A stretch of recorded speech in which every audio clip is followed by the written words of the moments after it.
नमस्कार दोस्तों, जय हिंद। काफ़ी गंभीर मुद्दा है, मुझे लगा कि डेफिनेटली आपके साथ शेयर करना चाहिए। आने वाली युवा पीढ़ी को इन सब चीज़ों के बारे में आभास होना बहुत ज़्यादा ज़रूरी है कि जिस तरीके से हमारा देश, हमारा राष्ट्र बिल्कुल एक पॉजिटिविटी के साथ, भाईचारे के साथ, एकता अखंडता के साथ आगे बढ़ना चाहता है, लेकिन हमारे देश में बैठे कुछ हिंदू फोबिक, एंटी हिंदू और लिब्रांडूज़ की, जिन्होंने ठान रखा है कि हमारे देश का कोई भी नागरिक यदि इंटरनेशनल लेवल पे देश का नाम रोशन करता है तो हमें आके उसको डीमोटिवेट करना है, डिस्करेज करना है। अरे तुम्हारी औकात है डीमोटिवेट करने की? तुम्हें नहीं पूछता कोई भी। ये तुम्हारी बहुत बड़ी गलतफहमी कि तुम्हारा मुट्ठी भर एक जो गैंग है सोशल मीडिया पे, ये आने वाली पीढ़ी के दिमाग में कुछ ना कुछ अफलातूनी बातें भर देगा। फॉर एग्जाम्पल, मीराबाई चानू ने जिस तरीके से टोक्यो ओलंपिक्स में सिल्वर मेडल जीता है, पूरे देश को बहुत प्राउड हुआ है, बहुत खुशी है। इसका एक स्पेशल वीडियो भी मैंने बनाया था, उसको देखिएगा ज़रूर अगर मिस कर दिया हो तो। लेकिन दूसरी ओर आपको मैं कोरिलेट करके बताता हूँ कि देश में कुछ ऐसे भी लोग हैं जो खास धर्म देख के, जाति देख के, मज़हब देख के, उनका कल्चर देख के वार करते हैं। जब मैंने एक वर्ड यूज़ किया, वार करते हैं, वार कैसे करते हैं आपको याद होगा। कुछ दिनों पहले नासा की ऑफिशियल ट्विटर हैंडल पे हमारे भारत की पूजा और प्रतिमा रॉय, उन्होंने जो है एक नासा के लिए इंटर्नशिप के लिए एक एप्लीकेशन फॉर्म भेजा था। नासा ने उनके फ़ोटोज़ को शेयर किया था अपने ऑफिशियल हैंडल पे, और बड़े ही प्राउड की बात थी कि उनकी जो बैकग्राउंड था उसमें उन सभी के फ़ोटोग्राफ्स थे जिनको श्रद्धा से वो मानते हैं, जिनके हाथ जोड़ के नमन करते हुए, आरती वंदना भक्ति करते हुए बच्चे बड़े हुए हैं, और उनकी आस्था है कि इनके आशीर्वाद के बिना कुछ भी पॉसिबल नहीं है। उसी बात को नासा ने डिस्प्ले किया, लेकिन हमारे देश के कुछ लिब्रांडू गैंग उसको देख के इतने परेशान हो गए, बजाय अपने देश की बेटी का सम्मान बढ़ाने के, हौसला बढ़ाने के, उसके ऊपर आपत्तिजनक टिप्पणियाँ शुरू कर दी। कोई बोलने लगा नासा ने तो नाश कर दिया ऐसी हिंदू देवी देवताओं की फ़ोटो को अपनाने वाली ऐसी लड़की की फ़ोटो डिस्प्ले करके। किसी ने कुछ बोला, किसी ने कुछ बोला, किसी ने बोला कि ये हिंदू बच्चे तो ऐसे ही होते हैं, इनके बस की नहीं है कुछ करना, खाली देवी देवताओं की मूर्तियों का सहारा लेते हैं और ये कुछ नहीं कर पाते, इनके बिना भी तो हो सकता था। तो यार अब तुम घटिया लोगों, ना तो तुम उसको मानते जिसने तुम्हें पैदा किया, ना तुम्हारे माँ को, ना तुम्हारे बाप को, ना तुम्हारे किसी धर्म को, ना मज़हब को। कम से कम जो मानता है उसकी तो रिस्पेक्ट करो। पर तुम रिस्पेक्ट कैसे करोगे? तुम्हारी खुद की रिस्पेक्ट नहीं है, तुम्हें ये नहीं पता कि तुम्हारे बाप कितने हैं, तुम्हारी माँ कितनी है, रहते यहाँ पे हो, खाते यहाँ का हो, गाते कहीं और का हो, तो तुमसे क्या तो अपेक्षा करनी, क्या तुमसे उम्मीद करनी। लेकिन अब समय बदल रहा है। हमारे जैसे लोग, तमाम लोग जो देश में एक देशभक्ति की ज्वाला जलाते चल रहे हैं, आने वाली पीढ़ी को मोटिवेट करते रहेंगे कि जो तुम लोगों ने ठान रखा है कि आने वाली पीढ़ी को जय श्री राम बोलने से, हर हर महादेव बोलने से, भगवान का नाम लेने से, एक दूसरे का, हिंदू मुस्लिम सिख ईसाई का भाईचारा मजबूत करने की बात करने से, तुम लोग उनको टीज़ करोगे, उनको पीछे हटाने के लिए अपने नापाक मंसूबे अपनाओगे, तो देश तुम्हारी बातों में आने वाला नहीं है। अक्सर जब भी मैं देशभक्ति की बात करता हूँ, भारत माता की जय बोलता हूँ, वंदे मातरम बोलता हूँ, जय हिंद बोलता हूँ, वो तो हमेशा मैं बोलता ही हूँ और मरते दम तक बोलता रहूँगा। जय श्री राम बोलता हूँ, वाहेगुरु जी का खालसा बोलता हूँ, तो कुछ लोग आ जाते हैं ब्रांडू गैंग के और बोलते हैं कि तो आरएसएस का टीम मेंबर है, ये तो मोदी भक्त है, ये तो पता नहीं और ना जाने क्या क्या। तो यार एक बात बताओ, क्या देशभक्ति दिखाने से तुम मोदी से कोरिलेट करोगे? इसका मतलब मोदी बहुत बड़ा देशभक्त है? ये तुमने खुद प्रूफ कर दिया, हमने तो किया नहीं है। अगर आप भ्रष्ट हैं, अगर आप चोर हैं, आपको डर लगेगा, मोदी से आप डरोगे। अगर आप भ्रष्ट नहीं हो, अगर आप चोर नहीं हो, मोदी से आपको बिल्कुल डर नहीं लगेगा, हंसी आती है। अभी हम बात करते हैं मीराबाई की। इन्होंने जो मेडल जीता तो इनकी खासियत क्या थी? देखिए, जब भी देश में कोई एक ऐसा व्यक्ति जो राष्ट्रवादी होता है, देश हित की बातें करता है, देश को आगे बढ़ाने के लिए यहाँ के कल्चर को फॉलो करता है, तो कुछ लोगों को बहुत जलन मच जाती है, उनको बर्नॉल भी नहीं मिलती है मार्केट में ढूंढे से भी, पूरे स्टॉक खत्म हो जाते हैं, इतनी जल भुन जाती है, फूक जाती है इन लोगों की, जैसा कि अभी हुआ।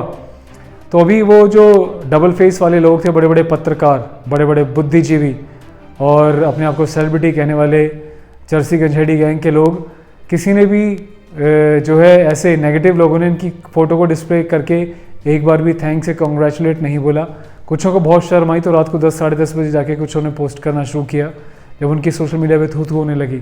ऐसे कुछ एग्जाम्पल्स मैं आपको सुनाऊंगा और दिखाऊंगा। पहले बता दूं कि मीराबाई जो है बड़ी ही पैट्रियोटिक हैं। इन्होंने एक आर्टिकल में बोला था कि जब मैं टोक्यो ओलंपिक्स में जाऊंगी तो मेरे साथ हनुमान जी की हनुमान चालीसा, इनको मुँह ज़ुबानी याद है, बोले हनुमान जी की प्रतिमा और शिव जी की प्रतिमा हमेशा मेरे साथ होती है।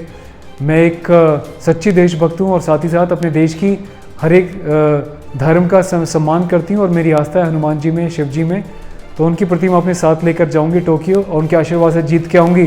तो ये बातों पसंद है यार कुछ लोगों को। ये आरती में ज्योत जलाती हैं, वंदना करती हैं और राम नाम जपती हैं। यहाँ तक कि कुछ लोगों को इस बात से भी प्रॉब्लम है कि देश के प्रधानमंत्री के साथ इनकी फ़ोटो कैसे है। मतलब कुछ लोग तो पीएम मोदी की फ़ोटो को देख के, शक्ल देख के इतना नफरत खाते हैं कि अभी शायद वीडियो को भी डिसलाइक कर जाएंगे। ये वो लोग नहीं होंगे, ये कोई हिंदू मुस्लिम सिख ईसाई नहीं होंगे, ये सारे देश के सच्चे नागरिक नहीं होंगे। ये वो लोग होंगे जिन्हें देश की उन्नति से प्रॉब्लम है, जिन्हें देश की प्रोग्रेस से प्रॉब्लम है, जिन्हें कुछ फेस से प्रॉब्लम है। उसके अलावा ये योगा में बहुत ध्यान देती हैं, बड़ी फोकस्ड हैं, अपनी फिटनेस को लेकर योगा करती हैं। तो हमारे देश के कुछ लिब्रांडू ऐसा कहते हैं कि हम योगा नहीं करेंगे, हिंदुओं का आर्ट है, इसको हम नहीं अपनाएंगे, हम भारतीय हैं, हम हिंदुस्तानी नहीं, हम भारतीय हैं, हम योगा नहीं करेंगे। तो ऐसे लिब्रांडुओं को बड़ी दिक्कत है योगा करने से भी। बीजेपी मणिपुर ऑफिस जो है इनको अप्रिशिएट कर देता है इनके अचीवमेंट्स पे, तो उनको लगता है बीजेपी अच्छा, बीजेपी ने इनको धन्यवाद बोला है एक देश की खिलाड़ी को, तो इसका मतलब ये बीजेपी की है, चलो इसको बाइकआउट करो। ऐसी घटिया सोच के लोग हैं यार। इनकी फ़ोटोज़ में जो है इनके साथ आप देख सकते हैं गणेश जी की, शेरावाली माँ की, शिव जी की, श्री राम की, हनुमान जी की फ़ोटोज़ होती हैं। तो लोगों को बड़ी परेशानी है हमारे देवी देवताओं से, इन सब आस्थाओं से। ये चाहते हैं कि हिंदू का तो नामो निशान ही ना रहे। हिंदुओं के बारे में जैसे कोई देवी देवताओं का नाम बोले आके उसको घेर लो, उसको आते ही पता है छूटते क्या बोलते कमेंट्स में, अंधभक्त और न जाने क्या क्या, ताकि देश के युवाओं का मनोबल टूट जाए। जब भी कोई ऐसी पोस्ट करें जय श्री राम की या शिव जी की या अपनी पैट्रियोटिक कोई भी, तो ऐसे लोग आगे को घेर लें और ये फटाक से उसको या तो डिलीट मार दें, डर के भाग जाएं। पर ऐसा होने वाला नहीं है बेटा।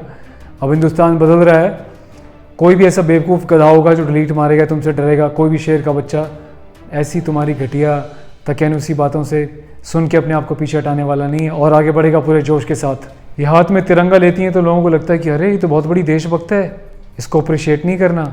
आपको याद होगा जब ये एक लहर आई थी देश में, काफ़ी लोगों की जानें जा रही थी, तो उस टाइम पे देश के पीएम ने बोला था कि मोमबत्ती जलाइए और थाली बजाइए। उसका उद्देश्य आप सभी जानते हैं क्या था। उससे कोई पैंडमिक तो चले जाने वाला नहीं था, लेकिन एक श्रद्धा थी देश को एकजुट करने की, एक उनमें ज्वाला फूकने की। हम सब एक साथ हैं, एक साथ इस बीमारी से लड़ेंगे। इस उद्देश्य के साथ अपनी संस्कृति को ध्यान में रखते हुए इस बीड़े को उठाया गया था। लेकिन कुछ लोगों ने, अनपढ़ गवारों ने इसको बोला कि देश का पीएम तो बोल रहा है कि घंटी बजाने से, टल्ली बजाने से, थाली बजाने से ये ऐसा पैंडमिक चला जाएगा, देखो कितना बेवकूफ़ है। अरे बेवकूफ़ वो नहीं है, बेवकूफ़ देश नहीं, बेवकूफ़ तो तुम लोग हो जो इतनी सी बात को भी नहीं समझ पाए, ना समझ पाओगे कभी, क्योंकि संस्कार है नहीं तुम्हारे अंदर, ना ही तुम्हारे अंदर किसी की भावना को समझने की क्षमता है, तो तुम समझोगे कहाँ से। सबको नमस्कार, मैं मीराबाई चनू। प्रधानमंत्री जी ने आज रात की 9 बजे 9 मिनट तक दिया, कैंडल, फ़ोन की फ्लैश जलाने के लिए अपील किया है। उसी को हम सब प्रधानमंत्री जी के साथ देख के रूम का लाइट ऑफ करके दिया, कैंडल, फ़ोन की फ्लैश जला के कोरोना वायरस को हराते हैं। ये जो है होली पे हमेशा विश करती हैं, होली के बारे में अप्रिशिएट करती हैं। यहाँ पे लिब्रांडो गैंग बोलती है कि होली खेलना तो जो है नुकसान करना है, वाटर को जो है डैमेज करना है, ये होता है वो होता है। अरे जब तुम जीवों को काटते हो, जब कुछ लोग जीवों को काटते हैं, जब उनका खून बहता है, उनको साफ़ सफाई करनी पड़ती है, इतना पानी वेस्ट होता है, तो तुम आगे नहीं रोकते उनको कभी भी, तब तो तुम आगे उनको नहीं रोकते कि जीव हत्या मत करो। लेकिन कोई होली मनाए, दिवाली मनाए, दशहरा मनाए, रक्षाबंधन मनाए, करवा चौथ को सेलिब्रेट करे, तो तुम लोगों के पेट में दर्द हो जाता है। कैसे हो तुम लोग यार? तुम्हारे कहने से घंटा कोई फ़र्क नहीं पड़ने वाला किसी को। अब ये पैंट फाड़ने वाली आंटियाँ, हिंदुस्तान में हमें डर लगता है वाले लोग, बात बात पे अपने अवार्ड वापसी करने वाले लोग, अवार्ड तो वापस देते हैं लेकिन पैसे नहीं देते। और जितनी भी ये गैंग है, भारत तेरे टुकड़े होंगे वाली गैंग है, जितने भी इस टाइप के लोग हैं एंटी नेशनलिस्ट, वो सभी किसी ने भी अप्रिशिएट करने की कोशिश नहीं की। कुछों को मैं देख रहा था, अब मैं इनको किसी और कैटेगरी से तो नहीं जोड़ना चाहता, पर देखा कि बॉलीवुड वालों के बारे में भी मीराबाई चानू ने एक बार बॉलीवुड की एक एक्ट्रेस की बड़ी तारीफ़ की थी, प्रियंका चोपड़ा शायद इनका नाम है, हैप्पी बर्थडे बोला, लेकिन बदले में प्रियंका चोपड़ा ने एक बार भी इनको विश नहीं किया। कल जब ये मेडल लेकर आई, अभी तक भी, जब तक मैंने उनका पूरा ऑफिशियल पेज देखा था। तो ये है औकात हीरोज़ की, नकली हीरोज़ की और रियल हीरोज़ की। अभी नाम आपको दिखाने वाला हूँ। ये वो महान हस्तियाँ हैं जिन्होंने एक बार भी अभी तक इनको अप्रिशिएट नहीं किया है। पढ़ के बता दूँ क्या? ये एक ओवैसी साहब हैं, शाहरुख खान हैं, रवीश कुमार हैं, बरखा दत्त है, अनुष्का शर्मा जो खुद एक स्पोर्ट्समैन की वाइफ है पर उनको अब तक एक बार भी उन्होंने धन्यवाद या अप्रिशिएट नहीं किया। ध्रुव लाठी है, राजदीप देसाई ये भी गायब हैं। उसके बाद सलमान खान को शायद लोगों ने बहुत टोका, रात को 10:30 बजे के आसपास, पौने 11 बजे उन्होंने पोस्ट किया। सोनू सूद भाई साहब बड़ी सेवा कर रहे हैं, लोगों की बड़ी हेल्प कर रहे हैं। उन्होंने एक बार भी धन्यवाद का पोस्ट नहीं करा अपने देश की एक बहन के लिए, बेटी के लिए जिन्होंने इतना बड़ा मुकाम हासिल किया। मुझे याद है उन्होंने भी, सोनू ने भी कुछ दिनों पहले हिंदुओं की आस्थाओं को ठेस पहुंचाई थी अपने एक ट्वीट के द्वारा। उसके बाद उन्होंने इस ट्वीट को डिलीट भी कर दिया था। छोटे नवाब के पेज पे एक भी थैंक्स का या अप्रिसिएशन का पोस्ट नहीं आया। जावेद अख्तर जिनको देश में डर लगता है उन्हें भी कोई अब तक पोस्ट नहीं किया है। आमिर खान तो नदारत हैं। तो एट दी एंड मैं बोलना चाहता हूँ कि अपने आप को आपको स्ट्रॉन्ग करना पड़ेगा। हम हिंदू, मुस्लिम, सिख, ईसाई जिस भी धर्म के हैं, देश के सबसे पहले नागरिक हैं और एक दूसरे के कल्चर का, धर्म का रिस्पेक्ट करना हमारा सबसे पहला कर्तव्य बनता है। तभी भाई बंदी को हम आगे बढ़ा सकते हैं, एकता अखंडता को आगे बढ़ा सकते हैं, वरना ऐसे ही देश टूटता रहेगा। तो सम्मान करें, किसी को भी दोगली नज़र से ना देखें। जाते जाते इस क्लिप को देखिए, दोगले का मतलब क्या होता है आपको समझ आ जाएगा। Have a look. ये हमारे एक राहुल जी ने क्या स्टेटमेंट दी थी, उसके बाद योगी जी ने उनको क्या जवाब दिया, उसको भी देखते और पढ़ते जाइएगा। ख्याल रखिएगा अपना। पहली बार यदि आप देख रहे हैं चैनल को सब्सक्राइब कीजिएगा, press bell icon for all notifications, और वीडियो को युवा पीढ़ी के साथ शेयर कीजिएगा। उनको बताइएगा कि हमेशा से अपने कल्चर का, अपने देश का, जिस भी धर्म को मानते हैं उसका रिस्पेक्टफुली, पीसफुली, रिस्पेक्ट के साथ उसका सम्मान करें और उनका भी सम्मान करें।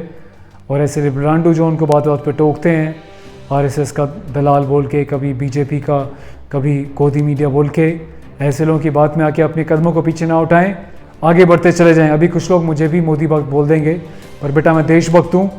राजनेता तो आते जाते रहते हैं, लेकिन जो देश के बारे में घटिया बात करेगा, देश के बारे में एकता अखंडता को तोड़ेगा, हम रुकेंगे नहीं, क्योंकि हम तो मौसेंड रहते हैं। तुम लोगों से क्या डरेंगे। ख्याल रखिएगा अपना। Good bye for now. I don't like UP arms. I like Andhra. Uttar Pradesh के चीफ मिनिस्टर श्री आदित्यनाथ योगी जी ने एक जो ट्वीट कर उनको रिप्लाई किया, उसमें क्या लिखा है। श्री राहुल गांधी जी, आपका टेस्ट ही विभाजनकारी है। आपके विभाजनकारी संस्कारों से पूरा देश परिचित है। आप पर विघटनकारी कुसंस्कार का प्रभाव इस कदर हावी है कि फल के स्वाद को भी आपने क्षेत्रवाद की आग में झोंक दिया। लेकिन ध्यान रहे, कश्मीर से कन्याकुमारी तक भारत का स्वाद एक है। तो दोस्तों, भाईचारा बनाए रखें यार। ऐसे हम किसी पॉलिटिकल मुद्दे में नहीं पड़ते, पर जब देश की बात आती है तो देश के हित में आवाज़ उठानी पड़ती है और राष्ट्रीय हित में आवाज़ उठानी पड़ती है। यदि आप इस बात से अग्री करते हैं तो वीडियो को शेयर करें और अपनी राय कमेंट में ज़रूर दें। ख्याल रखिएगा अपना। जय हिंद। खत्म। No bye bye, tata, good bye, गया।